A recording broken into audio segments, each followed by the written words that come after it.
कैसे हैं आप सभी। आज हम लोग बात करेंगे हर्बल ड्रग टेक्नोलॉजी के यूनिट 1 का जो मोस्ट इम्पोर्टेंट क्वेश्चन है उसके बारे में। ये मेनली प्रीवियस ईयर क्वेश्चन के बेसिस में है और बहुत ही इम्पोर्टेंट क्वेश्चन है और एग्जाम में ज़्यादातर पूछा जाता है। तो यूनिट 1 में जो मोस्ट दो इम्पोर्टेंट क्वेश्चन है वही आज मैं इस वीडियो में कवर करने वाला हूँ। एंड तक आप लोग वीडियो देखिए ताकि आपको एग्जाम में परेशानी ना हो।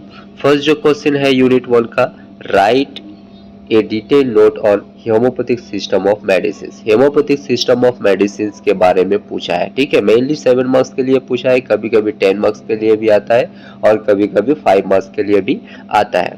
तो चलो शुरू करते हैं आज के वीडियो।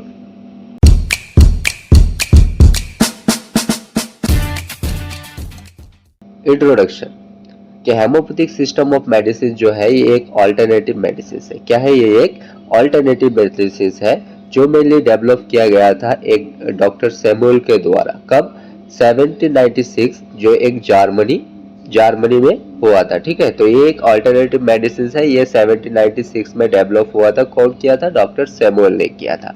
इसका जो मेन बेसिस है, जो फंडामेंटल प्रिंसिपल है, ये है लाइक क्योर्स लाइक। ठीक है, उसी का ही रोमन है सिमिलीबस कोरेंटियर। ठीक है, लाइक क्योर्स लाइक, इसके बेसिस में ही या इसके प्रिंसिपल के बेसिस में ही ये होम्योपैथिक सिस्टम ऑफ मेडिसिन काम करते हैं। ठीक है, it use highly diluted natural substance. इसमें जो होम्योपैथिक सिस्टम ऑफ मेडिसिन जो मेनली है, इसमें क्या होता है कि जो हाईली डाइल्यूटेड नेचुरल सब्सटेंस है, यानी कि गाछ से या पौधे से जो डायरेक्टली नेचुरल सब्सटेंस है, वो हाईली डाइल्यूटेड जो सब्सटेंस रहते हैं उसी को इस मेडिसिन में यूज किया जाता है। क्या करने के लिए?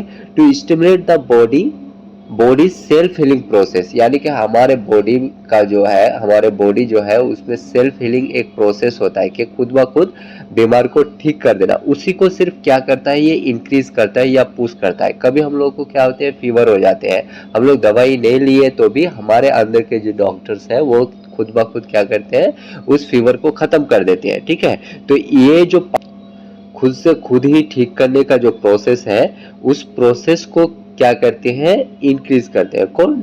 Highly diluted natural substance. ठीक है, it focus on the overall wellbeing of the patient it widely use both acute and chronic disease. ठीक है, तो ये जो होम्योपैथिक सिस्टम ऑफ मेडिसिन है ये मेनली डिजीज में ही फोकस नहीं करते।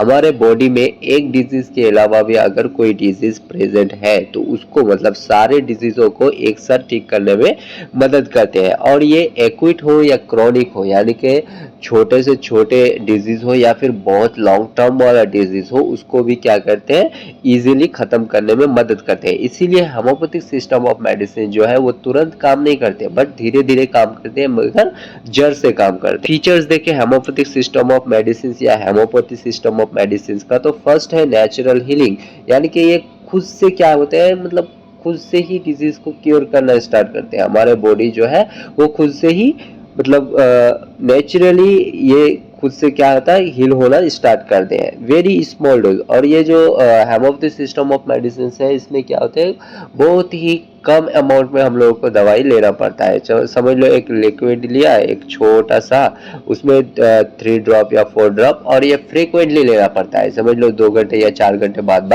लेना पड़ता है।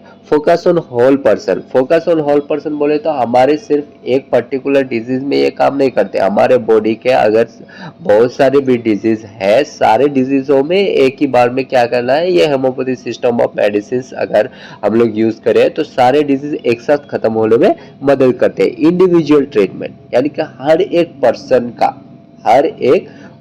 का अलग अलग से ट्रीटमेंट होता है। खुद ऐसा नहीं कि एक ही दवाई सारे पर्सनों को यूज किया जाता है, नहीं। इसीलिए होम्योपैथी सिस्टम ऑफ मेडिसिन में जब हम लोग होम्योपैथी डॉक्टर के पास जाते हैं, वो हमारे कुंडली पूछते हैं।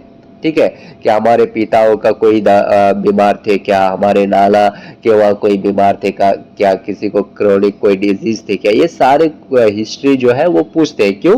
क्योंकि हर एक पर्सन का एक इंडिविजुअल ट्रीटमेंट देने के लिए। And last and least one, no side effect. और इसमें जो है कोई भी साइड इफेक्ट नहीं है। ठीक है, अगर बेसिक प्रिंसिपल ऑफ होम्योपैथी में बता रहा है कि लॉ ऑफ सिमिलर्स मतलब A substance that produce symptom in a healthy person can be used to treat similar symptom in a sick person। यानी कि होम्योपैथी सिस्टम में जो फर्स्ट रूल है उसमें क्या बताया है कि एक सब्सटेंस यानी कि एक दवाई अगर एक अच्छा पेशेंट को दिया जाए जिसको डिजीज नहीं है तो उसको डिजीज कर सकता है, लेकिन वही दवाई अगर हम लोग अनक्योर जिसको ऑलरेडी डिजीज है उसको दिए तो वो पर्सन क्या होते हैं, सिक होते हैं। ठीक है, मतलब ठीक हो जाते हैं। एग्जाम्पल अगर देखें तो onion causes watery eyes and runny nose. जो हमारे प्याज होते हैं, ओनियन होते हैं, ये हमारे क्या करते हैं, आंखों में पानी और रनी नोज यानी कि सर्दी भी कर सकते हैं। कहाँ, इन ए हेल्थी पर्सन, एक अच्छे जिसको डिजीज नहीं होते उसको।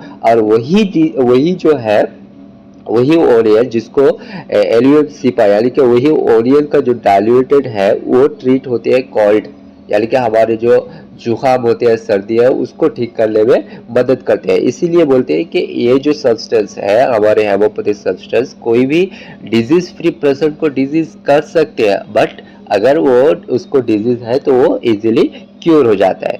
नंबर 2 है लो ऑफ मिनिमम डोज यानी कि बहुत ही कम अमाउंट यूज करके हमारे क्या होते हैं, हाई पोटेंशियल हिसाब से हम लोगों को क्योर मिलते हैं। यानी कि remedies are prepared by serial dilution and secretion. इसमें क्या होते हैं कि हमारे जो रेमेडीज यानी कि जो दवाई है उसको कैसे हम लोग प्रिपेयर करते हैं, serial dilution and suction. Suction का मतलब होता है बहुत देर तक, मतलब उसको सक करने में, मतलब हिलाने से क्या होते हैं, इसको प्रिपेयर किया जाता है। Higher diluted are believe to higher therapeutic power. और यह माना जाता है होम्योपैथिक सिस्टम में कि दवाई का जो डायल्यूटेड है, डायल्यूशन जितना ज्यादा हो, ठीक है, डायल्यूशन जितना ज्यादा हो उतना ही क्या होता है, इसका थेरेप्यूटिक इफेक्ट ज्यादा होते हैं। और ये क्या करते हैं, फ्यूअर साइड इफेक्ट दिखाते हैं। मतलब थेरेप्यूटिक इफेक्ट अगर ज्यादा हो तो साइड इफेक्ट क्या होगा, कम होगा। ठीक है। थर्ड वन है सिंगल रेमेडी। और इसमें क्या होते हैं कि वह एक टाइम में एक पेशेंट को एक ही रेमेडीज दिया जाता है। Only one remedy is given at a time to match the patient's total symptom of the picture. यानी कि हमारे एक पेशेंट एक डॉक्टर के पास गया, उसके पूरा हिस्ट्री जानने के बाद वो क्या करे, एक पर्टिकुलर एम करे कि इसको ये बीमार हुआ है, इसको ये सारे बीमारी हुआ है, तो ये सारे बीमारियों को एक ही दवाई देते हैं। ठीक है, इसीलिए बोलते हैं कि एक सिंगल रेमेडीज ही देते हैं जो पेशेंट के टोटल सिम्टम को मैच करे। ठीक है। फोर्थ वन है इंडिविजुअलाइजेशन यानी कि treatment is tailored to the unique physical, emotional and mental state of the patient. Patient का फिजिकल, इमोशनल, मेंटल ये तीनों स्टेट को देखते हुए क्या करते हैं, ट्रीटमेंट प्रोसेस चलता है। अब सोर्स ऑफ हेमोपैथिक मेडिसिन अगर देखें कहाँ कहाँ से हम लोगों को हेमोपैथिक मेडिसिन एक्चुअली मिलते हैं, तो फर्स्ट है प्लांट सोर्स, जैसे ब्लैडोला हो गया, एक्टोनियम हो गया, यानी कि डायरेक्टली प्लांट से मिलते हैं। एनिमल सोर्स, बहुत सारे जीव है, जंतु है जहाँ से हम लोगों को मिलते हैं, जैसे हनी बी हो गया, डॉग्स बीस हो गया, ये सारे। मिनरल सोर्स, ठीक है, मिनरल से भी मिलते हैं, जैसे सल्फर हो गया, मरकरी हो गया, कोलेरा कॉर्बिन। Nosodes prepared from disease tissue और सिक्रेशन। नॉसेडोज मतलब कोई एक पर्टिकुलर डिजीज वाले टिश्यू है, वहां से भी उसको क्या होते हैं, दवाई को बनाया जाता है। ठीक है। Last sarcodes prepared from healthy animal tissue, जो जिसको डिजीज फ्री कुछ एनिमल्स है उसके टिश्यू काट करके या उसके टिश्यू से हम लोग कुछ दवाई प्रिपेयर कर सकते हैं, जिसको सैर्कोडोज बोलते हैं। ठीक है। लास्ट वन है imponderabilia. Imponderabilia prepared from energy source like x-ray या सनलाइट एक्सेट्रा। एक्सरे, सनलाइट, यहाँ से भी हम लोगों का हेमोपैथिक सिस्टम ऑफ मेडिसिन में दवाई बनाते हैं। ठीक है। प्रिपरेशन ऑफ हेमोपैथिक मेडिसिन अगर हम लोग देखें कैसे एक्चुअली बनाते हैं, तो फर्स्ट हो गया ट्राइट्यूरेशन। ट्राइट्यूरेशन मतलब सॉलिड सब्सटेंस को क्या करेंगे हम लोग, डाइल्यूटेड करेंगे, किसके through, with sugar of milk and ground. Sugar of milk and ground के साथ क्या करेंगे, उसको डाइल्यूटेड करेंगे। डाइल्यूटेड करने के बाद उसको सक्शन करेंगे। सक्शन में क्या होगा कि लिक्विड सब्सटेंस जो है वो डाइल्यूटेड हो जाएगा किसके साथ, अल्कोहल और वाटर के साथ। उसके बाद उसको सेकंड विनेगरसली यानी कि कंटिन्यूअसली उसको क्या करना है, हम लोगों को शेक करना है। तो फर्स्ट हम लोगों को क्या करेंगे, सॉलिड जो सब्सटेंस है वो डाइल्यूटेड करेंगे किसके साथ, शुगर ऑफ मिल्क या ग्राउंड के साथ, फिर वही जो लिक्विड सब्सटेंस बन गया उस लिक्विड सब्सटेंस को फिर डाइल्यूटेड करना है। किसके साथ करना है? अल्कोहल और या फिर कोई वाटर के साथ। उसके बाद उसको वेरी सेकंड करना है, ठीक है। थर्ड प्रोसेस में आ जाएगा diluted a level as centimetre, decimal और मिलीमल, यानी कि सेमी में देना है या डेसिमल में देना है या मिलीमल में देना है। उसका पोटेंसी के हिसाब से हम लोग को फिर क्या करना है? लेवल करना है कि इसका 5000 डोज है, इसका 500 है या इसका 200 है, ऐसा, ठीक है। एडवांटेज क्या है होम्योपैथिक सिस्टम में? एडवांटेज क्या है कि ये सेफ है, नॉन टॉक्सिक है एंड जेंटल ट्रीटमेंट है, यानी कि ये धीरे धीरे काम करते हैं, ठीक है। इसका साइड इफेक्ट बहुत ही कम है और ये सेफ है। नो और मिनिमम साइड इफेक्ट, यानी कि साइड इफेक्ट है ही नहीं या है तो बहुत ही कम है, ठीक है। Focus on the holistic healing body, mind and emotion, यानी कि ये तीनों तरफ से काम करना स्टार्ट करता है। सिर्फ डिजीज को ही फोकस नहीं करते, हमारे हेल्थ को भी फोकस करते हैं, माइंड को भी फोकस करते हैं, इवन इमोशन को भी फोकस करते हैं। फोर्थ नंबर हो गया economical and suitable for chronic illness. Economical and suitable for chronic illness, यानी कि जो डिजीज बहुत देर तक चलते हैं, जैसे कैंसर हो गया, डायबिटीज हो गया, ये सब में बहुत ही कम खर्चे में हमारे क्या होते हैं? सिम्टम को क्योर कर सकते हैं। Can be use alongside conventional treatment, और ये क्या होते हैं कि कन्वेंशनल ट्रीटमेंट में भी यूज किया जाता है। डिसएडवांटेज या लिमिटेशन अगर देखें होम्योपैथिक सिस्टम का, तो lack of scientific evidence for it mechanism, इसका जो मैकेनिज्म ऑफ एक्शन है इसका कोई साइंटिफिक एडिविशन बहुत ही कम है, मतलब साइंटिफिक कोई प्रोवाइड नहीं कर सकती कि ये जो दवाई हम लोग लिए ये जाके हमारे हार्ट में पहले काम करा, उसके बाद हमारे लीवर में गया, उसके बाद ये क्या करे साइड इफेक्ट में गया, ऐसे होते हैं ना, जैसे हमारे नॉन एलोपैथिक सिस्टम में है। तो इसमें हमारे साइंटिफिक एविडेंस बहुत ही कम है। दूसरा है नॉट इफेक्टिव फॉर इमरजेंसीज और लाइफ थ्रेटनिंग कंडीशन, जैसे लाइफ थ्रेटनिंग कंडीशन हो गया, पॉइजन वाला इफेक्ट, ठीक है, या फिर इमरजेंसी केसेस में हार्ट अटैक आया, उसमें ऐसे सिस्टम में क्या होता है? ये दवाई यूज नहीं किया जाता है, ठीक है, क्योंकि ये जो होम्योपैथिक सिस्टम ऑफ मेडिसिन है ना, ये बहुत ही धीरे धीरे काम करते हैं, बट जड़ से काम करता है, तो इसीलिए ये इमरजेंसी या लाइफ थ्रेटनिंग कंडीशन में यूज नहीं किया जाता है। एंड रिजल्ट में टेक लॉन्गर टाइम, इसका जो रिजल्ट आने में बहुत टाइम लगते हैं, मतलब धीरे धीरे काम होते होते ये सारे बीमारियों को एक साथ खत्म करते हुए लेके जाते हैं, तो इसलिए इसका रिजल्ट जो है बहुत ही धीरे होता है। Potential principle is scientifically debatable, ठीक है। ये सारे थे हमारे होम्योपैथी सिस्टम के बारे में। अब नेक्स्ट हम लोग बात करेंगे सेकेंड क्वेश्चन के बारे में, जो है explain detail about the preparation and standardization of Ayurvedic formulation like arishta and bhasma. बहुत ही इंपॉर्टेंट क्वेश्चन है, मैक्सिमम पूछते हैं, कभी 5 मार्क्स के लिए डायरेक्टली एक के बारे में पूछ लेते हैं, जैसे वास्मा हो गया या फिर एरिस्टस हो गया, और कभी कभी 7 मार्क्स या 10 मार्क्स दोनों में दोनों क्वेश्चन पूछते हैं। इसका प्रिपरेशन और स्टैंडर्डाइजेशन भी पूछते हैं, इसका फॉर्मुलेशन भी पूछते हैं, ठीक है। तो चलो शुरू करते हैं फर्स्ट एरिस्टस के बारे में। एरिस्टस क्या है? तो arishtas a type of fermented Ayurvedic liquid formulation. ये क्या है? एक फर्मेंटेड आयुर्वेदिक लिक्विड फॉर्मुलेशन है that containing self generated alcohol, जो मेनली क्या होते हैं? सेल्फ जनरेटेड अल्कोहल, जो अल्कोहल 5 to 10% होते हैं यूजुअली, वो सेल्फ जनरेटेड अल्कोहल को यूज करते हैं, ठीक है। Produce during the fermentation of medicine decoction with jaggery honey और शुगर। इसको कैसे बनाया जाता है? तो ये जो 5 से 10% यूजुअली सेल्फ जनरेटेड अल्कोहल है, उसी को लेते हैं फर्मेंटेशन ऑफ मेडिसिन, उसके बाद इसका डेकोरेशन बनाते हैं, ठीक है। डिकॉक्शन बनाते हैं किसके साथ? जेगरी हो या हनी हो या फिर कोई शुगर हो, इसके साथ। They are used to treat various chronic disease and improve digestion and metabolism। ये बहुत सारे chronic disease में यूज किया जाता है, और इसका डाइजेशन और मेटाबॉलिज्म जो है पेशेंट का, उसको इंक्रीज या इम्प्रूव करने के लिए यूज करते हैं।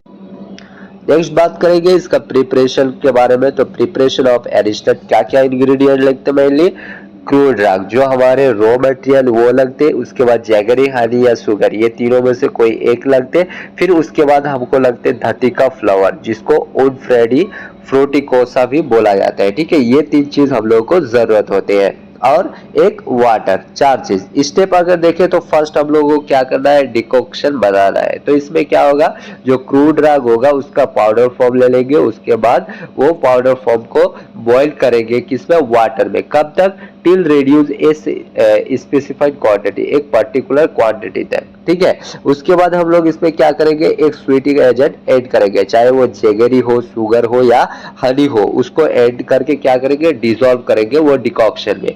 फिर उसमें हम लोग क्या करेंगे, फर्मेंटिंग एजेंट यूज करेंगे। फर्मेंटिंग एजेंट एज हम लोग क्या यूज करते हैं, धातु का फ्लोर या फिर कोई ईस्ट यूज करते हैं, ठीक है, for natural fermentation.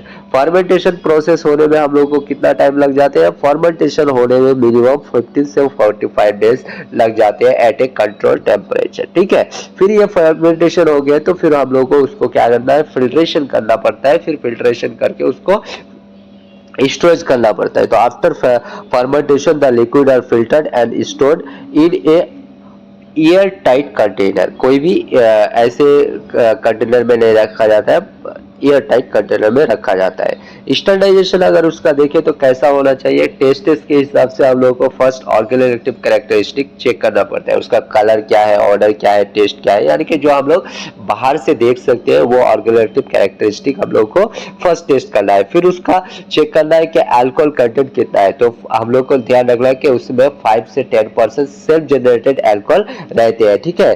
PH check करना है कितना रहेगा, 3.5 से 4.5 तक ही रह सकता है। टोटल सॉलिड कंटेंट अगर देखें तो उसको परसेंटेज में मेजर करते हैं कि कितना हमारे टोटल सॉलिड कंटेंट रहते हैं। माइक्रोबियल लिमिट टेस्ट में हम लोग हार्मफुल जो माइक्रोब्स रहते हैं वो चेक करते हैं कि वो दवाई में हमारे कोई हार्मफुल माइक्रोवेव्स तो नहीं है। फिर लास्ट जो टेस्ट है वो आइडेंटिफिकेशन ऑफ एक्टिव मार्कर, जो एक्टिव मार्कर है जैसे टीएलसी, ठीक है, HPTLC, ये दो मेथड है। ये दो मेथड में हम लोग क्या करते हैं, एक्टिव जो मार्कर्स है वो डिटरमाइन करते हैं क्या है या नहीं है, ठीक है।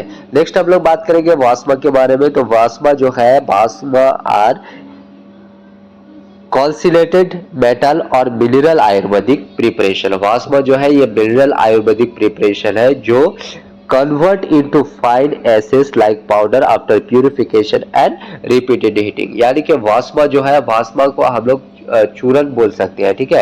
ये एक्चुअली एस टाइप में होते हैं, फोरी पाउडर टाइप में हो जाते हैं। इसको पूरा जला के या हीट करके हम लोग क्या करते हैं, फाइन पाउडर में कन्वर्ट कर देते हैं। दे आर हाईली पोटेंट, ये जो है वास्मा ये हाईली पोटेंट है and easily absorbable and use in various chronic and degenerative disease. बहुत ही क्रॉनिक एंड डिजेनरेटिव डिजीज में हम लोग यूज करते हैं वास्मा को। अगर इसका प्रिपरेशन देखें वास्मा के तो फर्स्ट है शोधना यानी कि प्यूरिफिकेशन। तो रॉ मटेरियल या कोई भी मिनरल पाउडर को लिए उसमें प्यूरिफाइड किया जाता है। Is purified using herbal decoction like oils और cow's urine to remove impurities and toxic material. Raw material को लेके हम लोग को क्या करना है, इसको फर्स्ट प्यूरिफिकेशन करना है। कैसे करेंगे, तो कभी हम लोग वेल से करते हैं या फिर कभी काउज का यूरिन से क्या करते हैं, प्यूरिफिकेशन करते हैं। इसमें हम लोग क्या मेनली रिमूव करते हैं, कोई भी इम्प्यूरिटीज या टॉक्सिक मटेरियल है या नहीं, ठीक है।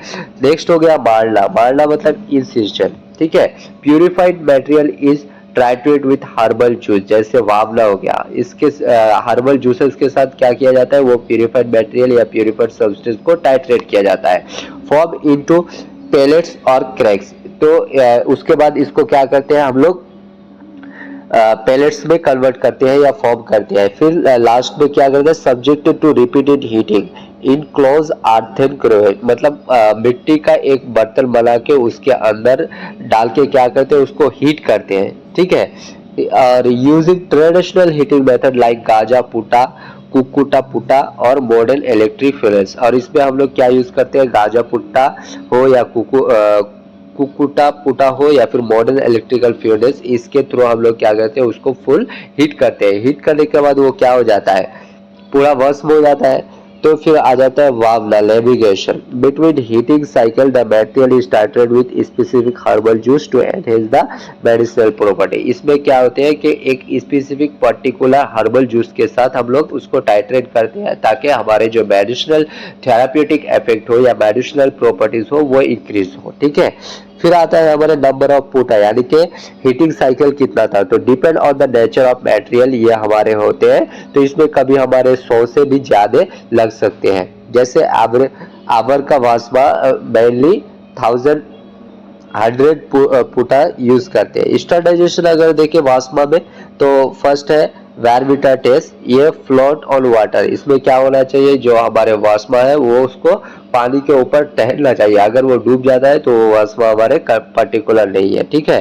रेखा पुरंतवा टेस्ट, इसमें should enter and fill fine lines on fingers, ठीक है।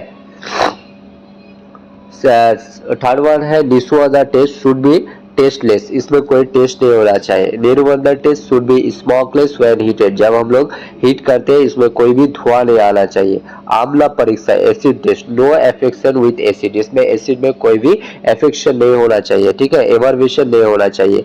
As value should be within specific range, इसका एज वैल्यू जो है वो एक पर्टिकुलर रेंज में होना चाहिए, ठीक है।